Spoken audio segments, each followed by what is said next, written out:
ठीक है, अब बेसिक मैथमेटिक्स और फंडामेंटल ऑफ मैथ्स में हम नेक्स्ट पार्ट देखेंगे। नेक्स्ट पार्ट क्या है, पॉइंट्स टू रिमेंबर। ठीक है, इसमें फर्स्ट पॉइंट क्या है, सम नॉन निगेटिव एक्सप्रेशन और फंक्शंस। नॉन निगेटिव एक्सप्रेशन और फंक्शन बोलने का क्या मतलब है, वो सारा फंक्शंस जिसका रेंज या तो जीरो हो और जीरो से बड़ा हो। ठीक है, वो सारे फंक्शंस जिसका रेंज जीरो और जीरो से इन्फिनिटी हो, मतलब कहने का मतलब क्या है, इंक्लूडिंग जीरो से इन्फिनिटी।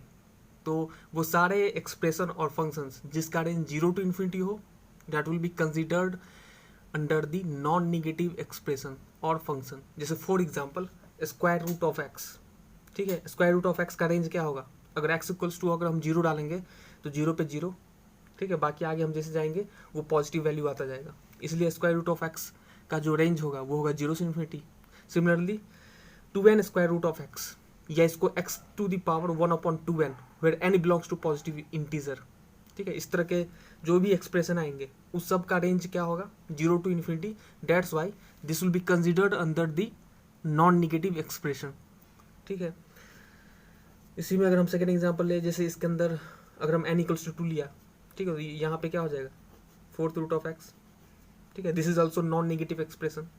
ठीक है, और अगर हम एक्स स्क्वायर की बात करें तो this is also non negative expression because range is zero to infinity. Similarly x to the power two n where n belongs to positive integer. ठीक है, तो ये सारे जो एक्सप्रेशंस हैं ये सारे नॉन निगेटिव एक्सप्रेशंस हैं। ठीक है, सिमिलरली अगर हम थर्ड एग्जाम्पल जैसे मोड एक्स का भी रेंज क्या होता है, जीरो से infinity, and mod x is always positive, its range will be zero to infinity, मतलब its value will always be positive. So this will be also considered under the non negative expression और function. ठीक है, similarly one plus minus sign x, ठीक है, या one plus minus cos x. ठीक है, ये भी नॉन निगेटिव एक्सप्रेशन है। क्यों, क्योंकि साइन एक्स का रेंज क्या होता है, माइनस वन से वन। तो अगर माइनस वन से वन है, अगर माइनस वन भी आया यहाँ पे, ठीक है, और प्लस के साथ लिया तो वन प्लस साइन एक्स। कहने का मतलब क्या है कि अगर हम वन प्लस साइन एक्स ले और साइन एक्स का रेंज क्या होता है, ठीक है, साइन एक्स का रेंज क्या होगा, माइनस वन से वन। तो अगर मान लिया माइनस वन भी यहाँ पे आया तो कोई दिक्कत नहीं, जीरो हो जाएगा। और माइनस वन और वन के बीच का कोई भी नंबर लिया तो वन के साथ वो जुट के पॉजिटिव ही रहेगा। जैसे माइनस वन और वन के बीच में माइनस 0.5 लाई करता है, तो अगर हमने यहाँ पे माइनस 0.5 लिया, ठीक है, तो भी ये अल्टीमेटली पॉजिटिव ही देगा। It means this is always positive. ठीक है, यहाँ पे हम इसको ऐसे भी समझ सकते हैं कि साइन एक्स, ठीक है, is less than equal to one. ठीक है, sine x is greater than equal to one, greater than equal to minus one and less than equal to one. अगर हम इतने पार्ट को लें, जैसे साइन एक्स, ठीक है, is greater than equal to, ठीक है, माइनस वन, यहाँ से sine x is greater than equal to minus one. अब इस वन को इधर लाएंगे तो क्या होगा, sine x plus one is greater than equal to zero. ठीक है, तो वन प्लस साइन एक्स बोलो या वन माइनस साइन एक्स। अगर हम यहाँ पे साइन एक्स को इधर ले जाएं तो one minus sign x and that is also greater than equal to zero. ठीक है, तो यहाँ से मुझे ये पता चला कि वन प्लस साइन एक्स बोलो या वन माइनस साइन एक्स बोलो, ये भी नॉन निगेटिव एक्सप्रेशन है। Similarly one plus cos x बोलो या वन माइनस कॉस एक्स बोलो, this will be also considered under the non negative expressions. And the next example is fractional part of x. ठीक है, ये हम आगे बढ़ेंगे। फ्रैक्शनल पार्ट ऑफ एक्स का रेंज क्या होता है, जीरो से वन। ठीक है, तो this will be also considered under the non negative expression. ठीक है, जिसका रेंज जीरो और पॉजिटिव हो। ठीक है, तो इसको जैसे फ्रैक्शनल पार्ट ऑफ एक्स का जो रेंज होगा that is greater than equal to zero and less than one. That's why this will be also considered under the non negative expression. ठीक है, इसका रेंज जीरो और इन्फिनिटी के अंदर लाई करेगा। ठीक है, फ्रैक्शनल पार्ट ऑफ एक्स कभी भी वन नहीं होगा, वो हमेशा वन से छोटा ही होगा। ठीक है, हम इसको ऐसे समझ सकते हैं कि कोई भी फ्रैक्शन कभी वन से थोड़ा ना बड़ा होगा, वो या तो जीरो होगा, ठीक है, या जीरो और वन के बीच में होगा। ठीक है, तो यहाँ पे फ्रैक्शनल पार्ट ऑफ एक्स को समझाने के लिए हमने ऐसा बोला कि अगर मैं फ्रैक्शन को कंसीडर करूँ तो that will be under the greater than equal to zero and less than one. ठीक है, आगे हम पढ़ेंगे फंक्शन में स्पेशल फॉर्म में कि फ्रैक्शनल पार्ट ऑफ एक्स का एक अलग से ग्राफ बनाएंगे, उसके प्रॉपर्टीज़ को देखेंगे, उससे रिलेटेड कुछ क्वेश्चंस करेंगे। ठीक है, इन बेसिक मैथमेटिक्स में तो जस्ट फॉर इंट्रोडक्शन कि ये भी नॉन निगेटिव एक्सप्रेशन है, दैट्स ऑल। ठीक है, अब ये सब क्यों बोल रहा हूँ मैं, ये सब लिखने का क्या लॉजिक है, ठीक है, इस सब का इम्पोर्टेंस है, वो कैसे पता चलेगा। तो लेट्स सॉल्व सम क्वेश्चन। ठीक है, जैसे for example before solving the question one note is there, इसी के अंदर, ठीक है, one note is there if, ठीक है, इफ द सम ऑफ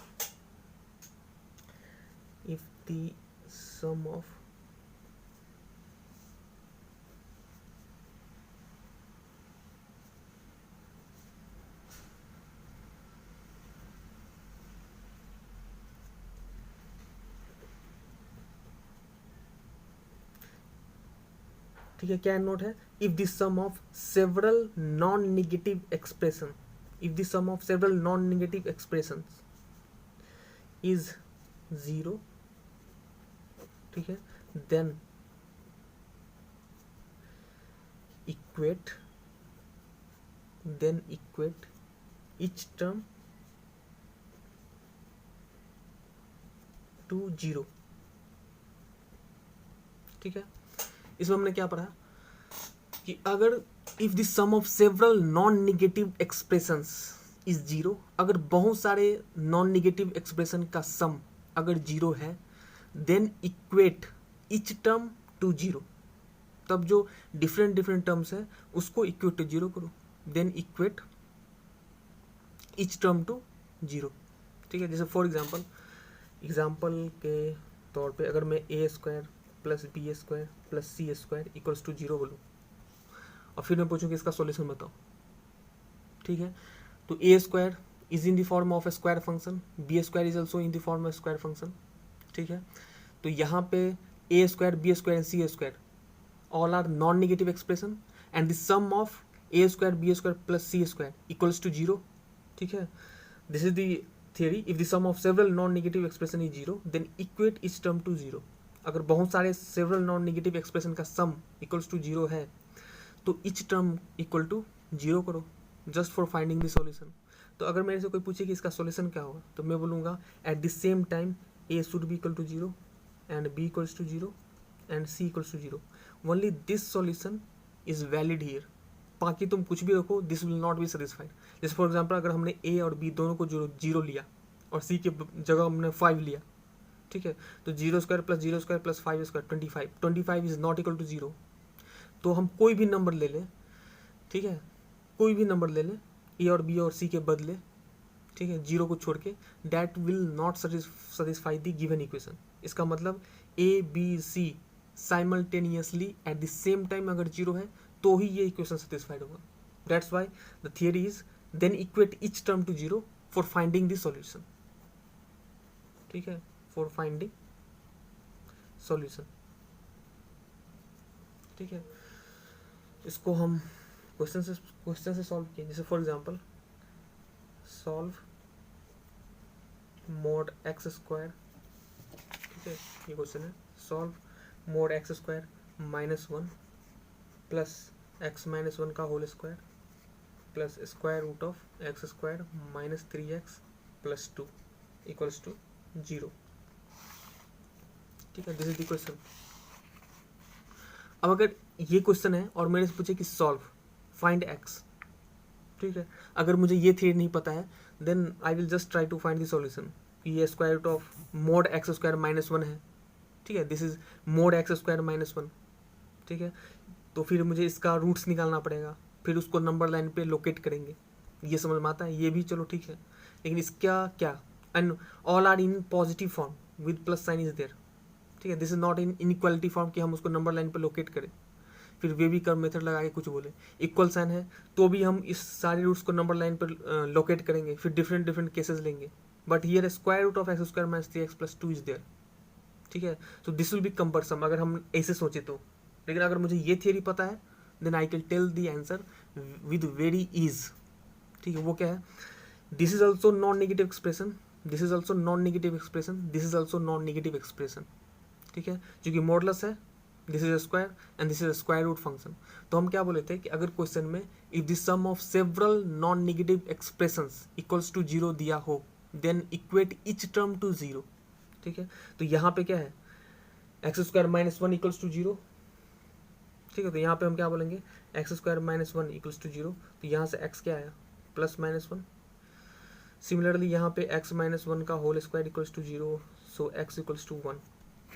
और यहाँ पे x square minus three x plus two equals to zero, तो यहाँ से एक्स स्क्वायर, ठीक है, minus two x minus x plus two, तो यहाँ से x into x minus two minus one into x minus two equals to zero.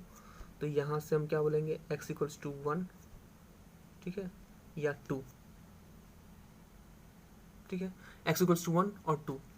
तो यहाँ से x equals two plus minus one आया, यहाँ से एक्स इक्वल्स टू वन आया, और यहाँ से एक्स इक्वल्स टू क्या आया, वन और टू, ठीक है। तो इस तीनों सॉल्यूशन में क्या कॉमन है, क्यों, क्योंकि हम बोले थे कि eight the same time all three should be zero, ठीक है। और जिस एक्स के लिए तीनों eight the same time zero आए वही आंसर में कंसिडर होगा। जैसे यहाँ पे ए और बी अगर सी तीनों जीरो है, ठीक है, तो ही ये सेटिस्फाइड होगा। तो एक्स का कौन सा वैल्यू है जो तीनों में कॉमन है, तो sir x equals to one, ठीक है। तो x equals to one is the answer. क्यों, क्योंकि एक्स इक्वल्स टू वन के लिए ये भी जीरो, ये भी जीरो, ये भी जीरो, तो zero plus zero equals to zero, ठीक है। This is the solution. बाकी तुम कुछ भी एक्स लो, that will not satisfy this equation, so this is the answer and this is the way to solve this, ठीक है। तो ये समझ में आ गया। Now the next point is,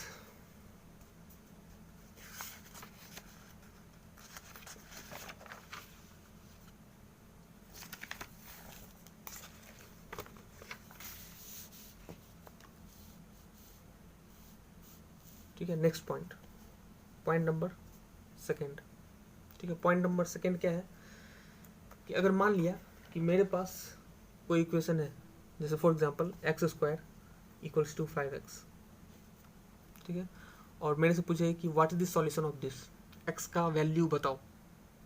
तो many of you people will solve this equation by just cancelling the x. तो यहाँ से एक्स क्या आ गया, फाइव, और हम बोलेंगे यही आंसर हो गया, ठीक है। फिर हम फाइव डाल के भी देखेंगे, five square 25, five into five 25, ठीक है, कोई दिक्कत नहीं है। लेकिन अगर हम एक्स इक्वल्स टू जीरो डालें तो वो भी तो सेटिस्फाइड कर रहा है। देखो एक्स इक्वल्स टू अगर हम जीरो डालेंगे तो क्या होगा, L H S zero, R H S भी जीरो होगा, लेकिन क्या ये आंसर में इंक्लूड हुआ, नहीं, तो फिर ये तो गड़बड़ हो गया, जीरो भी आंसर में आना चाहिए था। तो अगर इस इक्वेशन को ऐसे सॉल्व करें, x square minus five x equals to zero, and यहाँ से हमने x कॉमन लिया, x minus five equals to zero, तो यहाँ से x equals to zero and x equals to five. तो अब जो x इक्वल्स टू जीरो छूट रहा था वो इंक्लूड आ गया, now this is the final answer. तो ये देने का क्या लॉजिक है, कहने का मतलब ये है कि अगर हम किसी भी इक्वेशंस को कैंसल करके सॉल्व करते हैं, if we are solving the equation by just cancelling, then we have to also find out some other solutions. मतलब मुझे ये भी देखना है कि कुछ सॉल्यूशन इसमें छुपा के नहीं, and that is the very tedious task, क्योंकि इसमें क्या छुपा आई डोंट नो। ये तो छोटा था तो दिख गया, ठीक है, जीरो है, जीरो भी आंसर में इंक्लूड होगा। अगर हम फास्टली कैलकुलेशन कर रहे हैं then we will not observe कि जीरो भी इसके अंदर आता, ठीक है।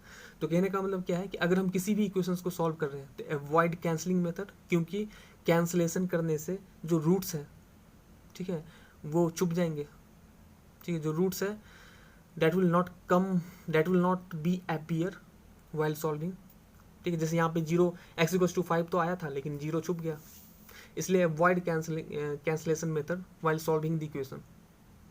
एग्जाम्पल सामने में है, क्यों, क्योंकि रूट छुप गया, ठीक है। तो यहाँ से हम क्या बोलेंगे, अवॉइड कैंसलेशन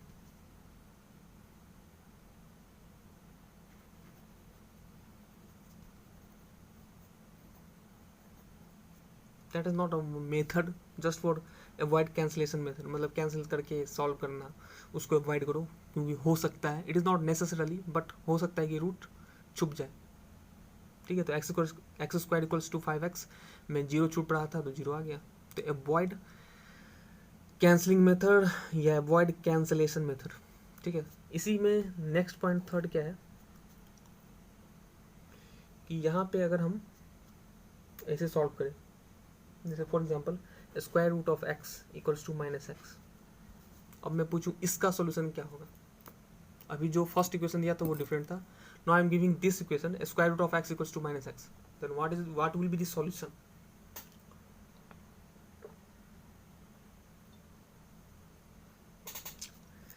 तो इसको हम ऐसे कर सकते हैं कि यहाँ पे हमने स्क्वायर रूट ऑफ एक्स देखा, यहाँ पे एक्स दिखा, and this is in equation form. ठीक है, तो हम इसको स्क्वायर कर देते हैं, तो दोनों तरफ स्क्वायरिंग करोगे तो यहाँ पे क्या होगा एक्स, और यहाँ पे क्या होगा एक्स स्क्वायर। ठीक है, कोई दिक्कत नहीं, कर सकते। फिर इसको इधर लाओ, तो x square minus x equals to zero, तो यहाँ से एक्स कॉमन लो, तो x minus one equals to zero.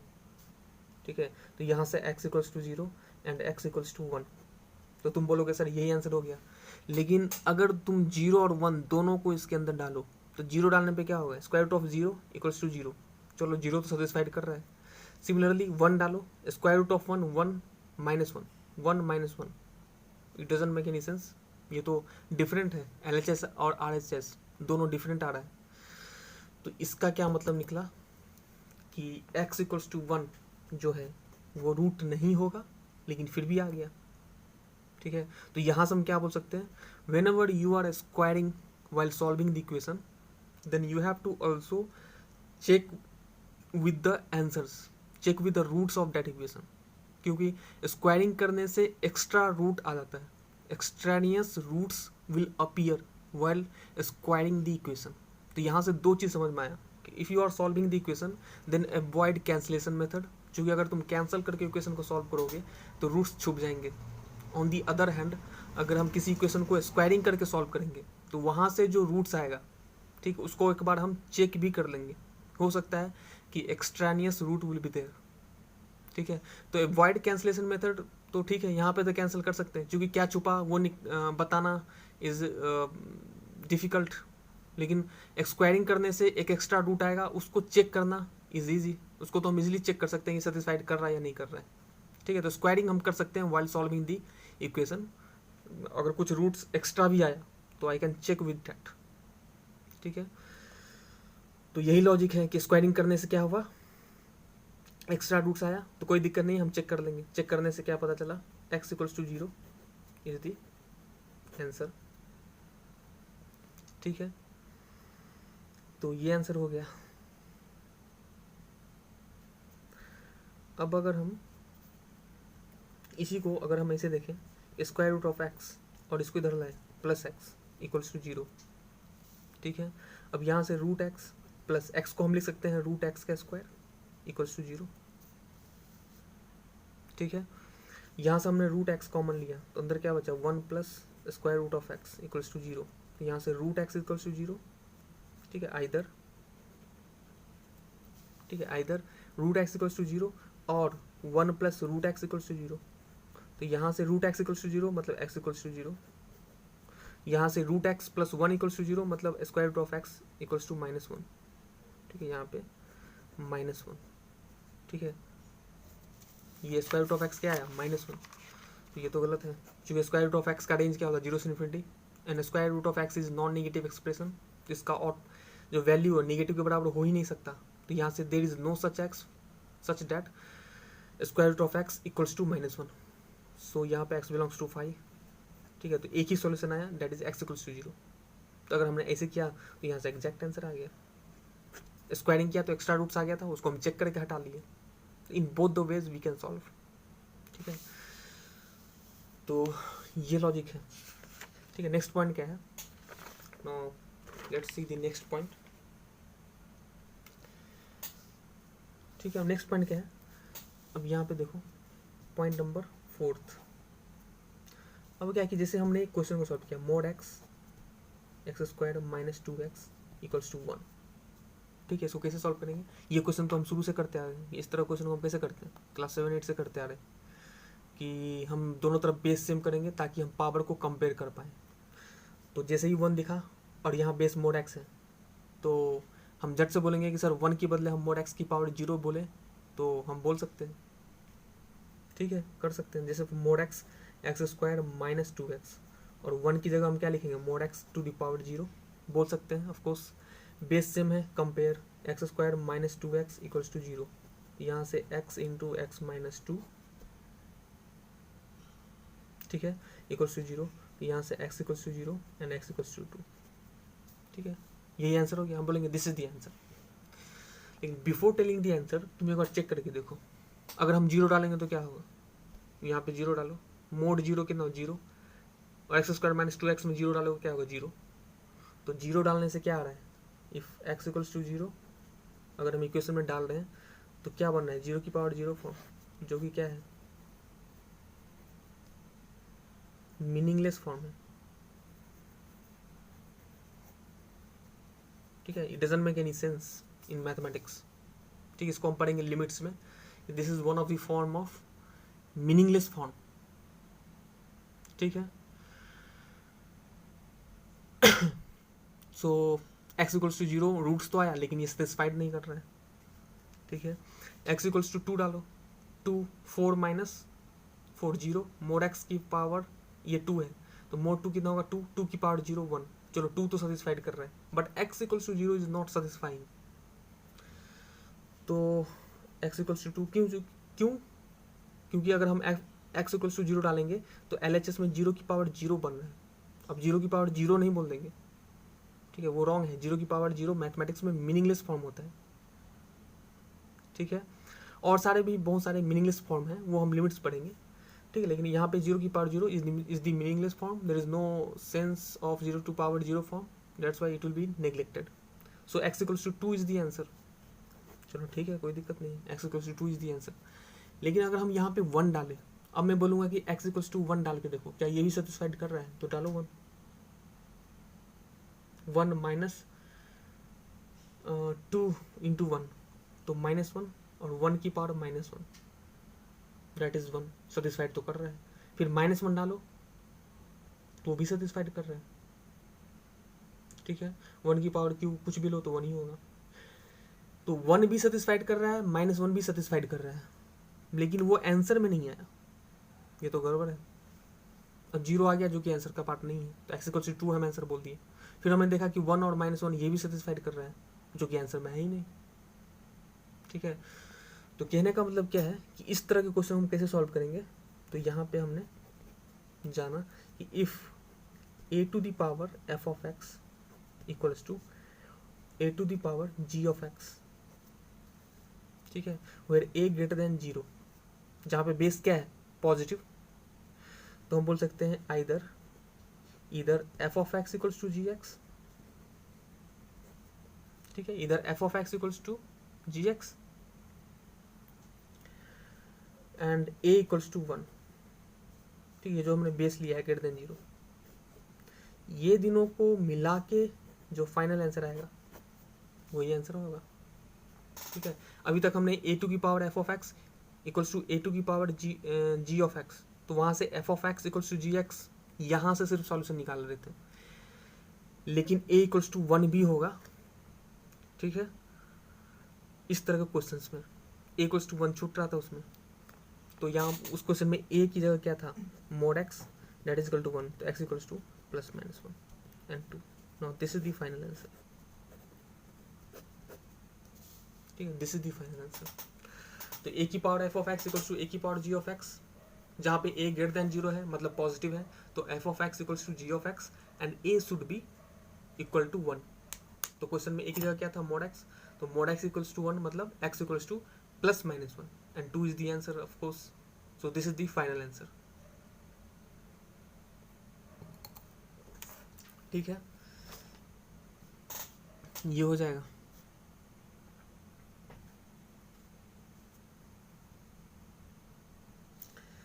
अब नेक्स्ट क्या है, इसमें नेक्स्ट पॉइंट क्या है,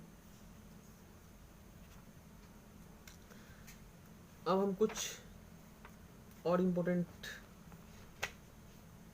थ्योरी को पढ़ेंगे, नेक्स्ट पॉइंट को। नेक्स्ट पॉइंट इज, अब यहाँ पे देखो,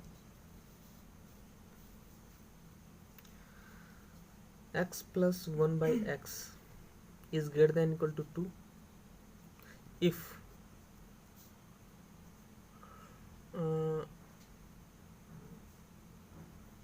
belongs to r plus। r plus बोलना क्या मतलब, पॉजिटिव रियल नंबर।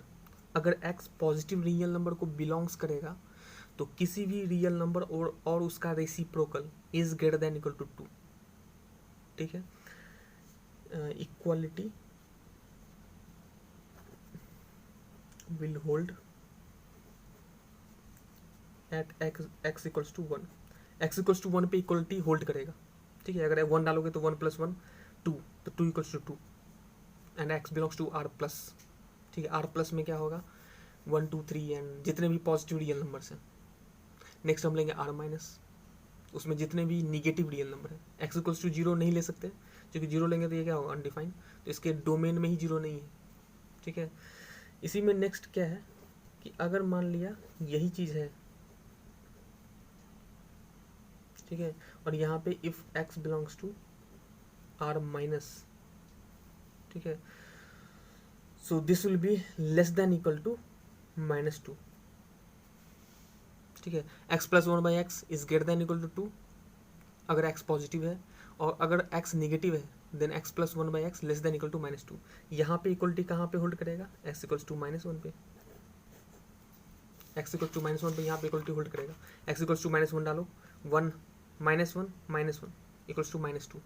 चलो ये तो सही है। अब यहाँ पे अगर हम -2 लिए तो -2 प्लस -1/2 तो -0.5। ठीक है, यहाँ पे अगर -2 लिए तो यहाँ पे -1 हो जाएगा, तो -1/2 -0.5, यहाँ पे -2 था, -2.05 जो कि -2 से छोटा है। तो ये बात सही है, -2 से ग्रेटर हम नहीं बोल सकते, वो कभी नहीं होगा। ठीक है, तो ये दोनों पॉइंट इंपॉर्टेंट है, इसको हम ग्राफिकली भी देख सकते हैं। कहने का मतलब क्या है कि कोई भी नंबर और उसका reciprocal greater than equal to 2 होगा, कोई भी नंबर और उसका reciprocal less than equal to -2 होगा। ग्रेटर देन इक्वल टू कब होगा, जब positive, less than equal to -2 कब होगा, जब x नेगेटिव। ठीक है, ये है, और दिस इज वेरी इंपॉर्टेंट। ठीक है, ये कुछ क्वेश्चन में डायरेक्टली आएंगे इन द कैलकुलस इटसेल्फ। जब हम रेंज और डोमेन की बात करेंगे तो वहाँ भी ये यूज होगा। ठीक है, in the question it will be used. Graphically भी हम समझ सकते हैं इसका ग्राफ कैसे होता है, तो यहाँ पे ध्यान दो, तो यहाँ पे इस graph will be like that.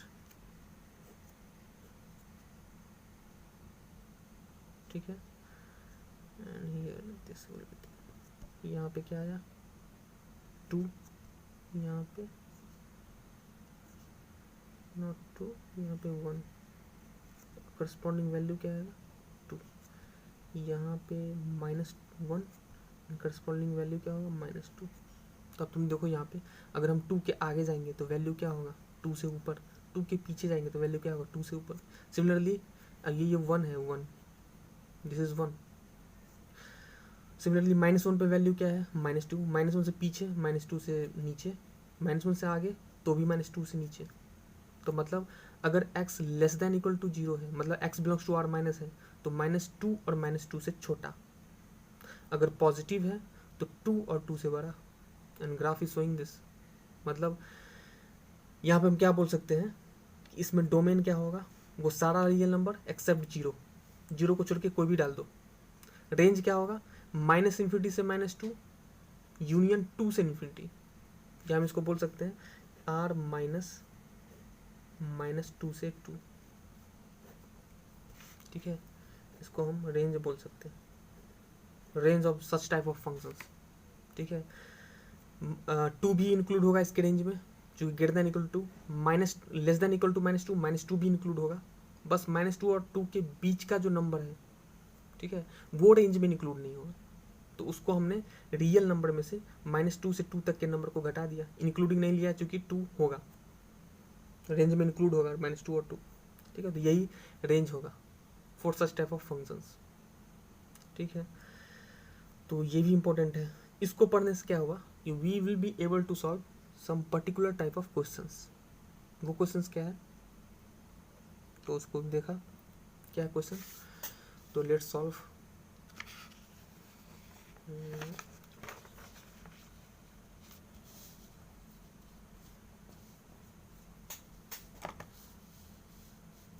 ठीक है, तो क्वेश्चन को सॉल्व किए। क्वेश्चन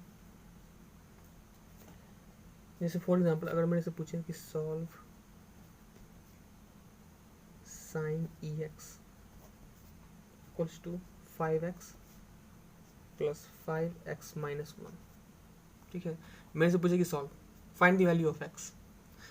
तो यहाँ देखो कि साइन के अंदर और e की पावर x है, तो x कुछ भी डालो, e को कोई दिक्कत नहीं है, ठीक है, there is no restriction for e to power x। लेकिन ये भी बात है कि साइन के अंदर तुम कुछ भी डालो, इसका रेंज क्या होगा, -1 से 1,